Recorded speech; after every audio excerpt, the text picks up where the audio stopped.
దేవుడు తప్ప నాకు ఇంక వేరేది ఏది ప్రాముఖ్యం కానే కాదు. అందుకనే కీర్తన భాగం మొదటి చోట రాయబడిన మాట ఏంటంటే, ఆకాశమందు నీవు తప్ప నాకెవరున్నారు, నీవు నాకుండగా ఈ లోకంలోది నాకు ఏమీ అక్కరలేదు.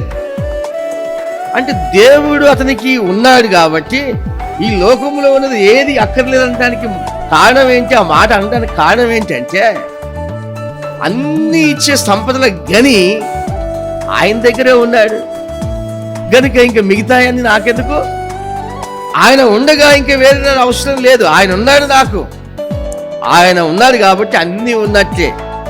దేవుడు ఒక మనిషి హృదయంలో నివాసం ఉన్నా, దేవుడు ఒక మనిషి జీవితంలో ప్రయాణం చేస్తున్నా, ఒక మనిషి దేవునితో సహవాసం చేస్తున్నా, అన్నీ ఉన్నవాడు, ఏమీ లేనివాడు కాదు, అన్నీ ఉన్నవాడు.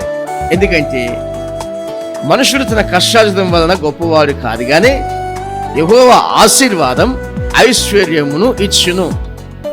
అతని గిన్నె నిండి పొర్లుతుంది. ఐశ్వర్యం అంటే ఐశ్వర్యవంతునికి లెక్కలు తెలియదు.